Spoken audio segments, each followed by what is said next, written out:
Bismillahirrahmanirrahim. Assalamualaikum warahmatullahi wabarakatuh. Alhamdulillah.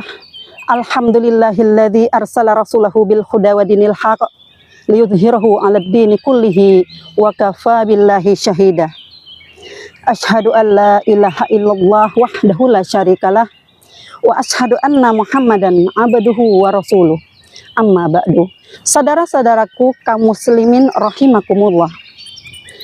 Puji syukur kehadirat Allah Subhanahu wa taala yang mana pada kesempatan ini, pada sore hari ini menjelang berbuka puasa, kita masih diberikan nikmat sebagaimana nikmat kesehatan, nikmat kesempatan, nikmat iman dan Islam, sehingga kita insya Allah tetap diistiqomahkan untuk selalu menjalankan segala perintahnya dan menjauhi segala larangannya.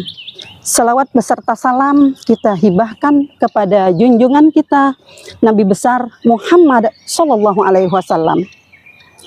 Allahumma sholli ala sayyidina Muhammad wa ala ali sayyidina Muhammad. Semoga kita semua diakui sebagai umatnya dan insya Allah senantiasa selalu mendapatkan syafaatnya hingga yaumil akhir nanti. Amin amin ya rabbal alamin. Saudara-saudara rahimakumullah, pada kesempatan ini adalah bertepatan pada bulan suci Ramadan. Bulan Ramadan adalah bulan yang teristimewa, bulan yang mulia, di mana ibadah-ibadah kita dilipatkan dengan berganda. Nabi mengatakan bahwa apabila sudah datang bulan Ramadan, pada hari itu dibukalah pintu surga, ditutup pintu neraka, dan setan dibelenggu. Artinya apa? Di sini Allah sudah memberikan rahmat dan hidayahnya kepada kita, bahwa kita sebagai manusia harus mensyukuri dengan sebaik-baiknya waktu yang sudah diberikan oleh Allah kepada kita untuk berjumpa dengan bulan yang spesial ini. Saudara-saudaraku kaum muslimin rahimakumullah, tentunya jika kita ingin mendapatkan hal spesial itu, ada langkah-langkah yang harus kita lakukan pada bulan suci Ramadan ini. Yaitu yang pertama, apa langkah-langkahnya, yang kedua dan seterusnya. Itu dalam hal kesempatan ini kami akan membagikan 3 amalan yang spesial yang harus kita lakukan pada bulan suci ini.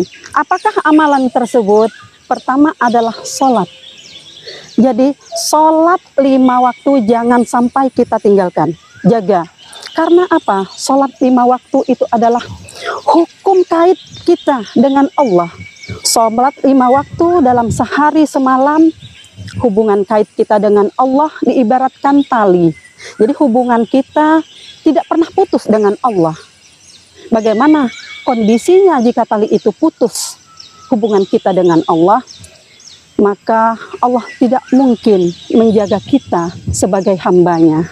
Jadi apabila kita ingin mendapatkan itu semuanya, hendaklah kita memperbaiki hubungan kita dengan Allah Subhanahu wa ta'ala. Karena kalau amalan sholat kita sudah buruk, otomatis amalan yang lainnya akan ikut buruk. Sebagaimana Nabi bersabda, paman soluhat sholatu soluhat sairu amalihi. Barang siapa yang baik sholatnya, insya Allah untuk perbuatan yang lainnya akan ikut baik. Wa man fasadat sholatu fasadat sairu amalihi. Barang siapa yang sholatnya buruk, maka amalan yang lainnya akan dinilai buruk. Demikian halnya seperti sholat juga, pentingnya kedudukan di anggota badan kita. Diibaratkan sebuah kepala. Kita berjalan menemui seorang manusia yang mereka tidak memiliki tangan atau tidak memiliki kaki. Artinya semua orang akan mengatakan bahwa manusia itu adalah seorang manusia yang cacat. Tetapi ketika kita berjumpa dengan manusia, sementara manusia itu sendiri berjalan tanpa kepala, tidak ada manusia yang berkata bahwa itu adalah manusia, tetapi adalah hantu. Jadi na'udzubillah min zalik. Semoga kita tidak punya status seperti ini.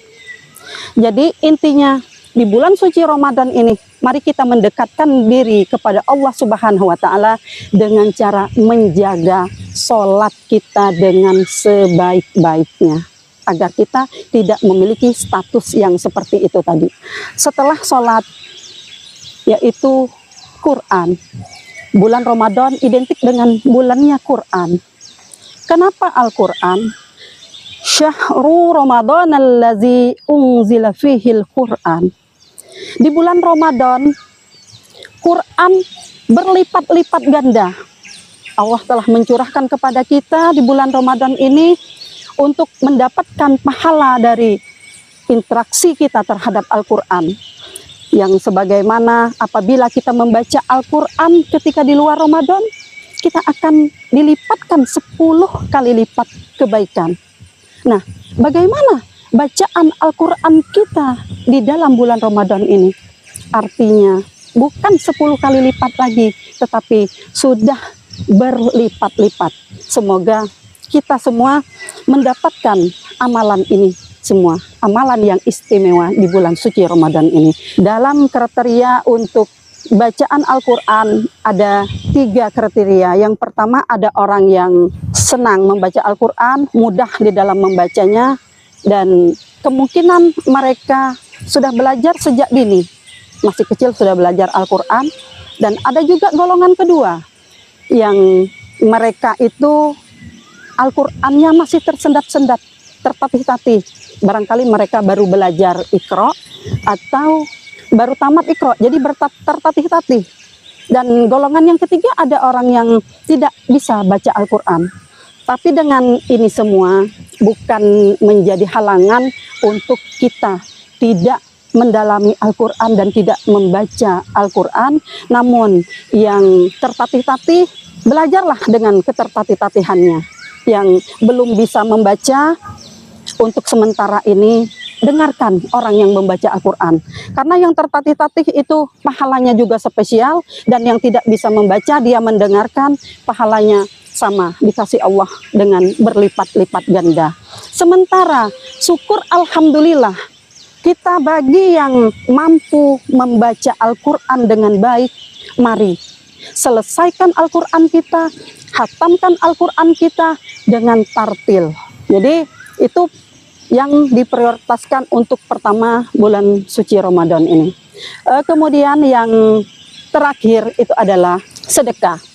Sedekah pada bulan Ramadan sangat afdal sekali, karena Nabi itu, kata Aisyah radhiyallahu anhu, apabila datang bulan Ramadan, dia akan berubah menjadi manusia yang super.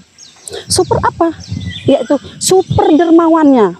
Jadi wajarlah kita sebagai umatnya mengikuti contoh apa yang sudah dilakukan beliau, walaupun tidak sebanding, jauh dari kata sebanding, tapi kita sebagai hamba, sebagai umatnya berusaha semaksimal mungkin untuk menjalankan sedekah itu. Semoga sedekah kita di bulan Ramadan ini berpotensi untuk menghapus segala dosa-dosa yang pernah kita perbuat di luar bulan Ramadan. Amin, Allahumma amin.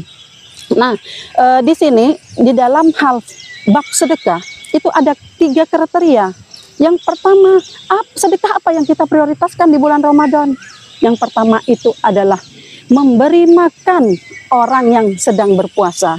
Insya Allah, karena sudah janji Allah, kita akan mendapatkan pahala sesuai dengan orang yang berpuasa tersebut, dengan catatan kita tidak mengurangi pahala orang yang berpuasa itu. Dan yang kedua, bersedekahlah di 10 hari terakhir di bulan Ramadan, karena di sini banyak orang-orang memburu malam bulan Ramadan ini, Lailatul Qadar, malam 1000 bulan. Nah, ketika kita mendapatkan malam Lailatul Qadar, sedekah kita itu, maka pahala kita akan dinilai bersedekah selama 83 tahun. Ya, akan dinilai selama 83 tahun kita tetap bersedekah. Nah, saudara-saudara kaum muslimin dimanapun berada, untuk yang terakhir sedekah yang diprioritaskan, baru kita ke fakir miskin, ke anak yatim, dan ke masjid, ke musola, ke pesantren, dan lain-lainnya. Jadi untuk amalan-amalan yang spesial ini, pada hari ini ada 3 tahapan yang kita bahas. Yang pertama adalah sholat, jaga sholat kita. Kemudian yang kedua adalah Qur'annya, dan yang ketiga sedekahnya. Marilah kita bersama-sama menata hati kita untuk menyongsong Ramadan kita lebih baik daripada Ramadan-Ramadan yang sudah kita lalui. Dan marilah kita bersama-sama mendekatkan diri kepada Allah Subhanahu wa Ta'ala, agar di bulan puasa ini kita selalu mendapat rahmat, maghfirah, dan ampunan. Demikianlah apa yang bisa kami sampaikan. Mohon maaf atas segala kekurangan. Semoga bermanfaat. Kami akhiri, usikum bitaqwallah. Wassalamualaikum warahmatullahi wabarakatuh.